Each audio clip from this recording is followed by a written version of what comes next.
제가 그 한 30년쯤 전에 교육전도사 생활을 했던 지역은 은평구에 있어요. 부산동이라는 동네인데 그곳에서 제가 교육전도사를 할 때 중고등부를 이제 제가 담당을 했었는데 그 아이들이 한 달에 한 번씩 주일이 되면 봉사를 가는 데가 있었어요. 그곳은 베데스다라고 하는 결핵과 폐병을 앓고 있는 환우들이 이렇게 모여 있는 곳이에요. 베데스다. 지금은 아마 그것이 병원으로 의료원으로 됐을 것 같은데 그때는 의료원 수준은 아니었어요. 굉장히 가난한 사람들이 모인 소위 복지시설이었는데 그곳에 이제 중고등부 아이들이 찬양 팀을 만들어서 성가팀을 만들어서 성가팀을 그곳에 보내고 했어요.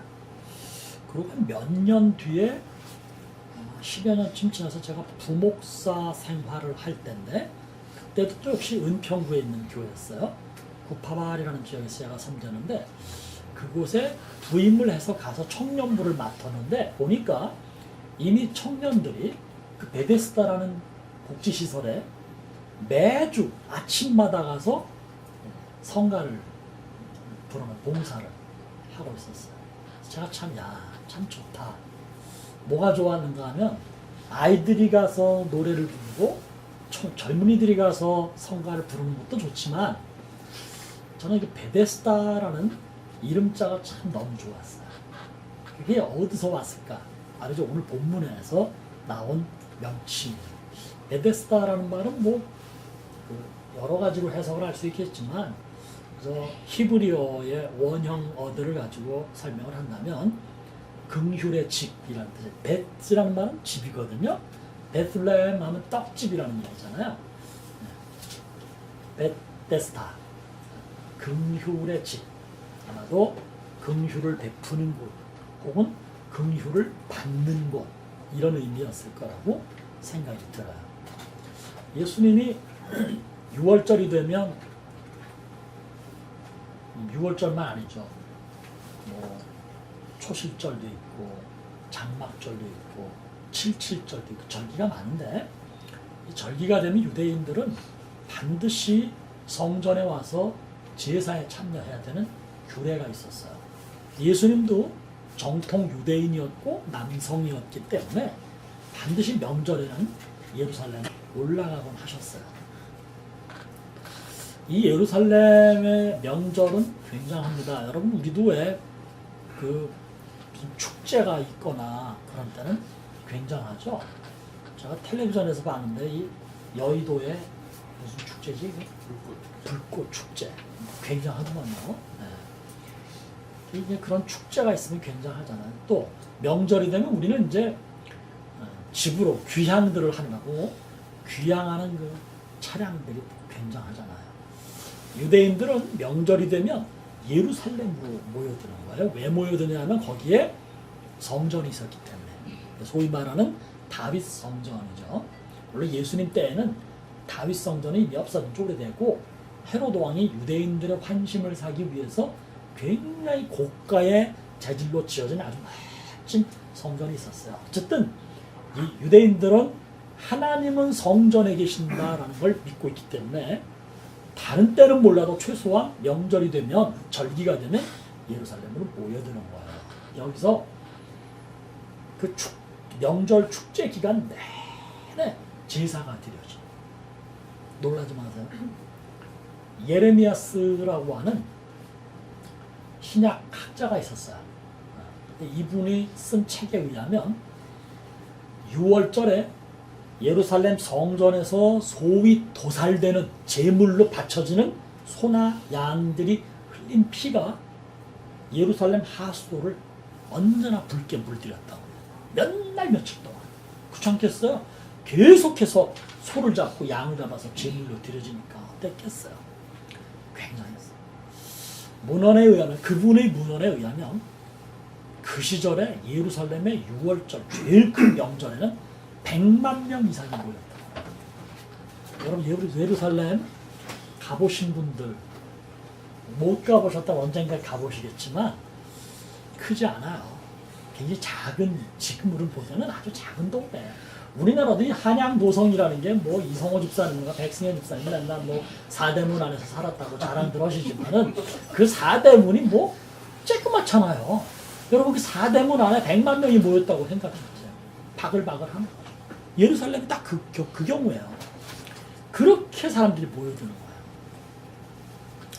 무슨 얘기를 하고 싶은 거냐면 예루살렘의 유대인 남성들은 반드시 예루살렘 성전에 올라가야 된다. 남성들만 가겠습니까? 아빠가 서울 가면 누가 따라와야 돼? 예준이 뭐 늘 서울서 살았으니까 모르지만 만약에 예준이가 시골서 살았다고 해봅시다. 근데 아빠가 예루살렘 성전을 가느라고 서울로 가는 거야. 예준이가 가만히 있겠어요? 나도 가겠다. 예송이는 가만히 있겠어요? 나도 데려가라고 얘기했죠. 백승현 집사님이 시골 사는데 서울 간다고 치면 가진이와 지민이는 반드시 따라 나설 겁니다. 데리고 가야죠. 이렇게 해서 모여드는 사람들이 일자에 바글바글바글. 여러분 그 속에서 또 어떤 일들이 일어날까를 한번 짐작해 봅시다. 정치, 경제, 사회, 문화, 교육의 모든 것들이 이 속에서 그 다이나믹스가 이루어지는 거죠. 화려한 삶의 모습들이 이 명절 예루살렘에 꽃 피우는 거예요. 그런데 우리 예수님은 명절이 돼서 예루살렘에 올라가시기는 했는데 여타의 사람들처럼 그런 마음 혹은 그런 생활 때문에 예루살렘에 오신 게 아니었어요. 성경을 보면 넓게 안 보아도 돼요. 요한복음만 잘 읽어보셔도 요한복음에는 예수님이 명절에 예루살렘 가신 이야기를 많이 기록하고 있어요. 근데 거기 보면 예수님이 예루살렘 가셔서 주로 하신 일들이 뭔가 하면 내 집은 만민이 기도하는 집이다 라고 하는 하나님의 말씀 그대로 실천하지 않고 성전을 장사치들이 소굴로 만들었던 뭐 재물 팔고 돈 바꿔주고 하는 사람들이 그 주변에 많았잖아요.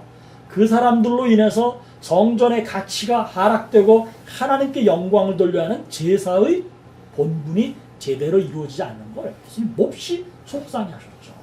그래서 예수님이 어떻게 했다고 그랬어요? 채찍을 만들어서 휘둘렀다.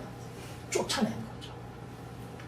예수님 편에서 본다면 오늘 우리가 예수를 믿는 예수의 사람들의 눈길로 보면 그것은 예수님이 성전을 성전답게 하시기 위해서 소위 정화, 깨끗하게 하신 것이다 라고 이야기하지만 반대편의 사람들, 당시에 예루살렘 성전에서 권력을 쥐고 있던 제사장들, 재물을 팔고 돈을 바꿔주는 사람들로부터 소위 금전적인 상납을 받고 있던 이 먹이사슬에 있는 사람들의 입장에서 본다면 예수님의 행위는 행패죠. 행패. 저게 어디 와서 지금 행패질을 하고 있어? 그 일로 인해서 예수님은 고소당하고 그리고 실제로 나중에 재판을 받으면서 그 고소권이 올라와서 그 건에 대해서 재판을 받았어요. 자, 예수님은 그런 것만 하시지도 않았죠. 오시면 반드시 예루살렘에 오셔서 병든 자를 치유하시나. 눈먼 소경을 만났어요. 시각장애인을. 예수님이 땅에 침을 뱉어서 진흙을 이겨서 그 사람이 눈에 발라주고는 실로암 연못에 가서 씻어라. 이 사람 실로암 연못 가서 진흙을 씻었는데 진흙만 없어진 게 아니라 시력이 회복되는 역사가 있었죠. 그것도 예루살렘에서 명절에 있었던 이야기예요. 심지어 예수님은 마지막 6월절 예루살렘에서는 십자가에 달려 죽으셨어요. 이게 예수님이 예루살렘에서 맞이한 명절의 내용들이에요. 오늘 본문 말씀도 그 과정 속에 있는 거죠. 예수님이 예루살렘 성전에 가셨는데 가셔서 뭐 제사장들이 모여들고 서기관들이 모여들고 유대인 바리새인들 사두개인들이 모여드는 소위 정치, 경제, 문화, 사회, 교육의 중심지로 예수님은 들어가지 않으시고 변방으로 가십니다. 소위 양문이라고 하는 곳에 가셔서 그 근처의 행각에 갔더니 거기 뭐가 있었는가 하면 온통 몸 아픈 병자들이 있었다. 이 병자들은요, 병자들끼리 모여 있는 거예요. 사람들은 병자들이 있는 곳에 정상적인 사람들은 가고 싶지 않은 거야. 그럼 병원에 내 엄마 아버지나 자식이나 혹은 친지들이 혹은 친구가 병원에 있을 때는 병원을 가지만 아무도 없을 때 병원에 누가 가요? 할 일 없다고 병원에 가는 사람 있어요? 없잖아요. 왜? 일단 볼 일이 없으니까. 그리고 솔직히 말하면 병원에 가면 병원 냄새 나고 아픈 사람들 투성이인데 그건 누가 뭐 그렇게 좋아하겠어요. 그런데 예수님은 이 병자들이 모여있는 곳에 즐겨 가셨다는 거예요. 오늘 본문 말씀에도 이 베데스다라는 행각에 갔더니 거기가 5개의 방으로 나뉘어져 있는데 방마다 각색의 병자들이 모여있더라, 이 얘기를 오늘 본문 서두에서 하고 있던 거예요. 그런데 거기에 특이한 환자가 하나 눈에 띄었다. 근데 그 환자는 누구였는가? 38년 동안 꼼짝달싹 못하고 있는 환자였다. 이 사람 말이 이 베데스다 행각에서 바로 보이는 베데스다 연못이 있는데 그 연못에 물이 동할 때, 동한다는 얘기는 움직일 때 동자니까 뭐 움직인다는 얘기였죠. 물이 동할 때 가장 먼저 그 연못에 뛰어드는 사람은 병이 낫는다라는 속설, 레전드가 있었다는 거야. 이 동한다는 게 무슨 말일까? 학자들은 여러 가지 추정을 하죠. 아마도 이 베데스다 연못이 온천이었을 가능성. 온천에 백승현 집사 일본 자주 와서 알잖아. 일본의 온천들은 되게 간헐천이죠. 끌어오를 때가 있는 거잖아요. 간헐천이었을 것이다. 물이 움직이고 끌어오르는 그런 기운이 있을 때 거기에 들어가면 병이 낫는다 라는 속설이 있는데, 문제는 38년 동안 꼼짝달싹 못하고 있는 사람이 물이 아무리 동한들 자기 힘으로 어디 거길 들어갈 수 있었겠어요? 누구한테 물어볼까? 건이야? 아, 예, 우리 건이야. 이 옛날 속담인데 알라나 몰라. 그리고 이게 별로 좋지 않은 속담인데. 긴 병에 뭐가 없다? 그냥 모르죠. 애들은 모르는 거죠. 어른들만 아는 거야. 긴 병에 뭐가 없다? 참 부끄러운 얘기긴 하지만은 인간은 어쩔 수가 없는 거야. 긴 병에 효자가 없다. 저도 뭐 어머니가 아버지가 꽤 좀 병석에 계셨어요. 지금 생각해보면 참 철딱서니 없이 제가 살았던 것 같아요. 두 분 다 제가 임종은 했지만 제가 젊은 시절, 그리고 이제 결혼해서 얼마 안 돼서 아버지가 돌아가셨고 그 전에 어머니가 돌아가셨는데 참 이렇게 썩 잘했다라고 생각이 잘 안 들어요. 지금 생각해도 아쉬움이 참 많아요. 뭐 상당히 오랜 세월이 지났지만 긴 병의 효자가 없는데, 이게 병이 길어도 한두 해만 가도 긴 건데 이 사람은 지금 몇 년 됐어? 가지나 몇 년 됐다고? 38년. 너 몇 살이니? 네가 지금까지 살았던 것보다 더 살고도 10년을 더 살아야 38년이 되는 거야. 그지? 그런데 38년 동안을 꼼짝 못하고 있는 이 병자. 여러분, 긴병의 효자가 없다는 얘기는 부모와 자식 간의 관계 이야기예요. 그렇다면 부모 자식 간에도 자식이 부모에게 긴병의 효자가 없다는 말을 들을 만큼 그렇게 효성을 오랜 세월 지극정성 다하기가 힘든 건데, 자식도 아닌 친지들 혹은 형제들 혹은 친구들 남아있겠어요? 38년을 병석에 누워있는 이 인간에게는 주변에 남아있는 사람이 아무도 없음을 뜻하는 거예요. 몹시 외로운 존재죠. 38년 동안 병들어서 몸에만 병든 게 아니라 이 사람은 마음에도 깊은 상처가 생기는 거죠. 아무도 없으니까. 정신적으로도 돌아버리기 직전이죠. 어쩌면 돌았을지도 몰라요. 제정신이 아니기 때문에 이런 소리 했다고 나는 그런 해석도 해본 적이 있어요. 이 인간이 이게 맛이 확 갔구나. 그러니까 무슨 물이 동하면 뛰어들며 병이 나는다는 이상한 그 말도 안 되는 레전드를 믿고 있었구나. 그런데 속 뒤집어지니까 자기 인생에 풀리지 않는 모든 원인을 누구에게 돌리는 거야? 사람들이. 본문에 보면 사람들이 나를 옮겨주지 않아서, 옮겨줄 사람이 없어서 내가 38년 동안 이 꼴로 살고 있어요. 이 얘기를 하고 있는 거예요. 나라면 어땠을까? 참 미안한 얘기지만 저는 목사로서 이 멘탈이 별로 강하지 못해요. 저는 어렸을 때부터 뭐 좀 안 되면 집어 던지고 포기하고 그런 게 참 많았어요. 아마 나는 38년 동안 꼼짝 못하고 그 자리에 누워있는 그런 환자였다면, 죄송한 표현이지만 그런 병신으로 내가 38년을 지냈다면, 내가 38년 동안 목숨을 부지하고 살았을까? 스스로에게도 그런 의문점을 드리울 만큼 38년은 호락호락한 세월이 아니에요. 그러니까 이거 완전히 정신적으로, 심적으로, 육체적으로, 영적으로 완전히 괴리된 인생이죠.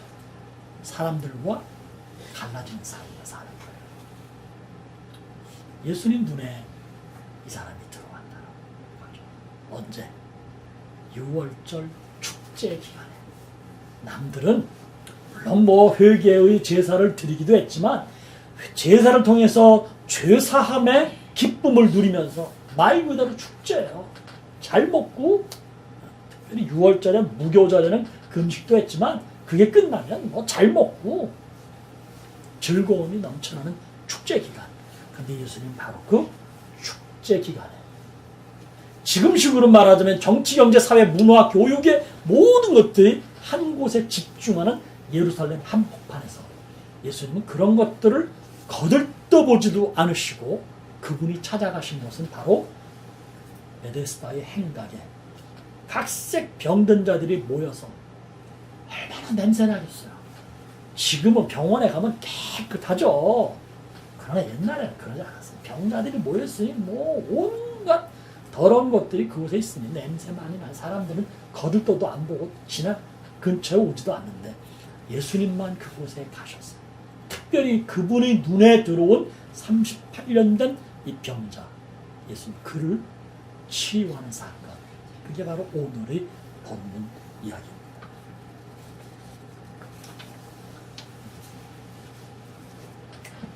물이 막 동하는 거예요. 38년 된 병자가 이렇게 보니까 베데스다 못이 움직이기 시작하는 거야. 야, 찬스네? 무슨 찬스? 지한테 무슨 찬스가 있어? 꼼짝도 못하는데. 여러분, 그때 느끼는 이 사람의 마음은 어땠겠어요? 기회가 왔는데 내게 기회가 왔다고 생각되지만 그 기회를 손을 뻗어서 잡고 싶은데 잡을 수 없는 상황에 몰린 이 인간의 삶은 어떤 건지 여러분 이해가 되십니까? 차라리 물이 동하지나 말았으면, 그냥 저놈이나 나나 다 똑같이 여기서 그냥 병 낫지 않고 이렇게 살다가 죽어버렸으면, 어쩌면 이 사람은 이런 생각할지도 몰라요. 내가 낫지 못하는데 남이 낫는 게 무슨 기쁨이 되겠어요? 무너진 인생. 근데 오늘 예수님이 그를 찾아오셔서 그의 죄를 사하시며 그의 병을 고치시는 놀라운 은혜를 베풀어 주셨어요.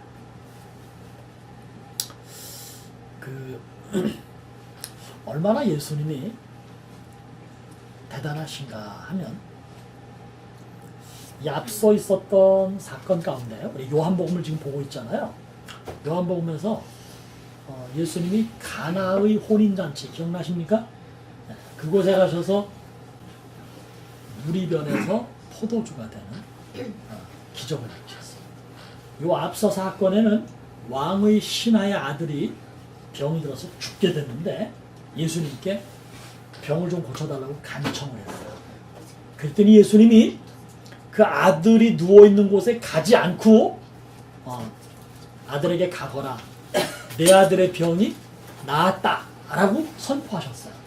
그 실제로 예수님이 선포하셨던 그 시각에 다른 공간에 있던 그 아들의 병이 나았어요. 기억나십니까 여러분? 이런 사건들이 앞에 있었거든요. 근데 오늘 본문 말씀에는 이 38년 된 환자가 예수님께 내 병을 좀 고쳐주세요 라고 간청하지 않았어요.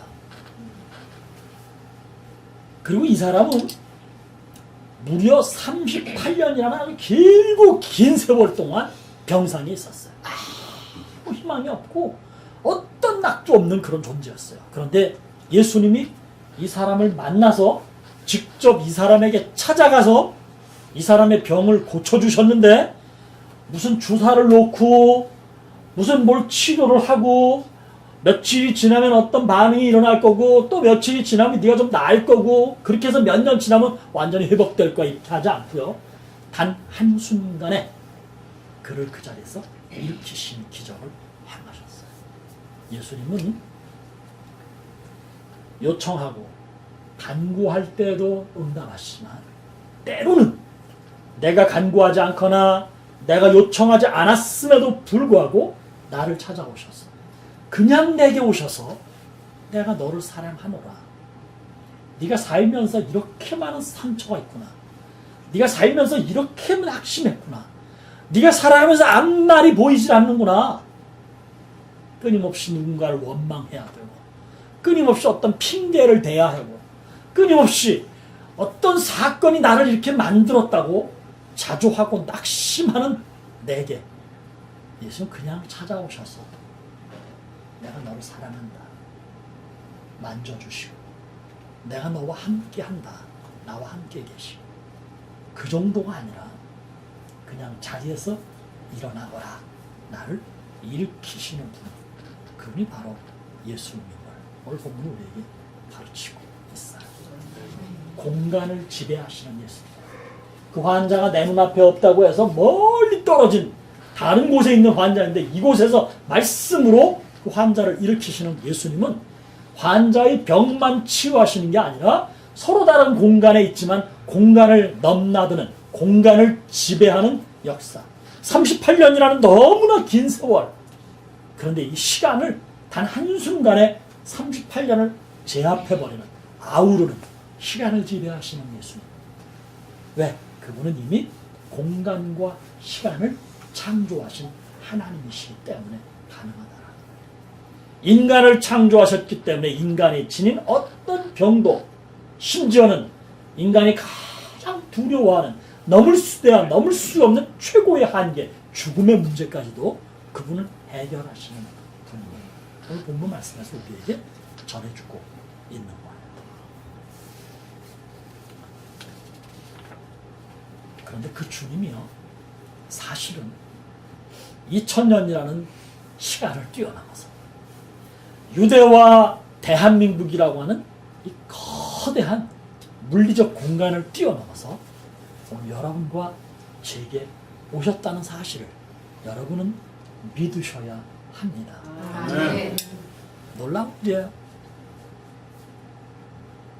여러분을 이야기하면 제가 좀 신뢰가 되니까 저를 지칭한다면 저란 존재가 뭡니까?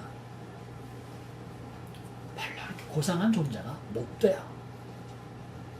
저의 내면을 들여다보면 다른 사람과 별반 다를 바 없는 죄로 때로는 마음의 상처로 때로는 삶의 짐으로 눌려있거나 상해있거나 그 상함과 눌림을 어떻게 이겨내보겠다고 또 남에게 도리어 내가 받은 상처보다 더 큰 상처를 주기도 하고 또 내가 받았던 이 죄의 짐, 삶의 짐의 무게를 이겨보겠다고 다른 사람을 좀 누르고 싶어하고 다른 사람을 때로는 누르기도 했던 그런 모습들이 죄 안에 있는 거죠. 제 나이가 올해 58입니다. 38년보다는 조금 더 길잖아요. 저는 무려 58년 동안 이런 삶을, 이런 무게에 짓눌려 왔던 존재. 그런데 38년 된 환자를 찾아가셔서 단박에 그의 삶을, 그의 몸을, 그의 병을, 그의 시간을 제압해버렸던 예수님이 사실은 제게도 오셔서 저의 삶을 만져주시고 때로는 저를 치료하시고 때로는 제게 해방을 주시고 때로는 제게 새로운 삶을 허락하시는 놀라운 은혜를 베푸셨다는 겁니다. 내 얘기가 아닌 거 알죠? 내 얘기만 아닌 걸 알고 있죠? 누구의 이야기요? 여러분의 이야기, 우리의 이야기다. 이게 바로 예수 그리스도. 그분이 오늘 이 환자를 찾아오셔서 선포한 말씀. 오늘 말씀의 제목 기억나시려나? 따라합시다. 일어나, 네 자리를 들고 걸어가라. 뭘 들고 걸어가라고요? 자리를 들고 걸어가라. 자리가 뭐예요? 자리가. 이게 그냥 단어대로만 한다면 멍석이에요. 멍석. 우리식으로 하면 가만히지, 가만히. 뭐 가난한 환자가 38년 된 환자가 뭐가 있겠어요? 그냥 가마떼기 하나 깔아놓고 거기 이러고 있겠죠. 지저분한 거. 근데 예수님이 오셔서 야, 더러운 가마떼기 들고 이제는 일어나서 걸어가라 말씀을 하십니다. 물리적인 표현을 한다면 가마떼기예요. 그러나 우리가 조금만 더 깊이 해석을 한다면 이 자리라고 하는 것은 지금까지의 너의 인생, 너의 삶을 지칭하는 거죠. 죄된 자리, 삶의 무게에 짓눌렸던 자리, 병마로 인해서 희망이 없던 자리, 다 떠나가고 절망과 실패만 남아있는 자리. 근데 그걸 들고 일어나서 걸어가라고 말씀하시는 거예요. 우리 자녀들이 아이들이야 무슨 실패, 절망, 거리가 먼 얘기입니다만은 그래도 가끔씩 학교 공부가 안 돼가지고 짜증날 때도 있고 가끔씩 친구하고 싸워서 힘들 때도 있고 더러는 엄마 아빠하고의 마음이 맞지 않아서 갈등으로 인해서 속상할 때 있지. 나는 많았어. 심지어 그런 것들까지도 예수님이 오늘 내게 오셔서 힘들었구나. 아유, 가진이가 중학교 가서 중학교 적응하느라고 너무 힘들었지? 생전 다녀보지 않았던 국영수 학원에 가서 맨날 공부만 해야 되고 미치겠다. 그런 적 있었지? 예준아, 엄마는 그냥 네가 교회 와서 첼로를 키면서 찬송가 반주해주는 게 너무나 큰 숙본인데 예준이는 학교 생활도 힘든데 주일날까지도 맨날 이거 그냥 누나랑 연습하고 엄마에게 끌려서 교회 가서 목사님 눈치도 봐야 되고 특히 백집사님 눈치 보면서 힘들어 죽겠네. 우리 건이는 주일날 와서 나랑 인사하면 목사님 졸려 죽겠어. 내가 그걸 왜 모르겠니? 나도 그래.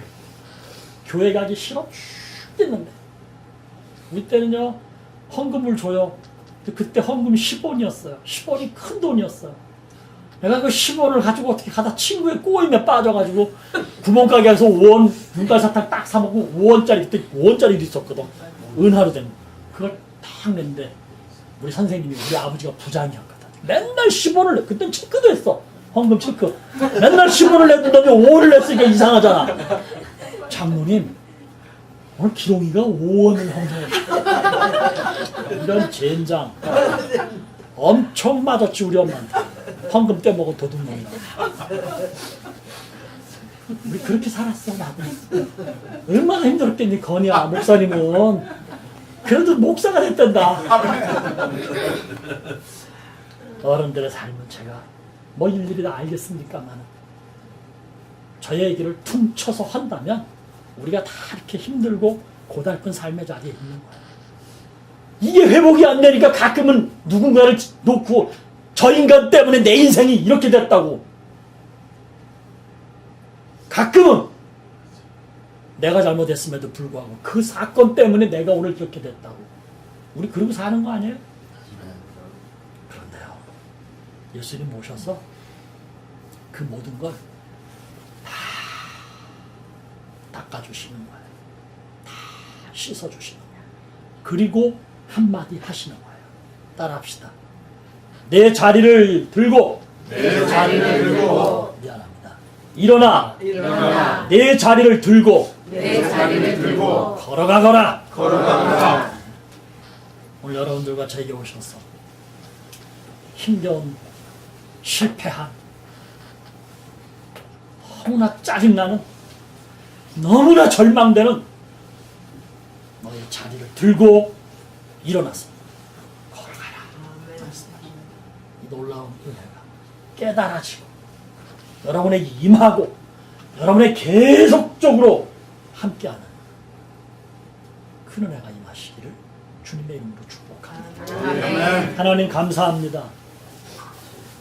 주신 말씀을 새기며 정말 감사합니다.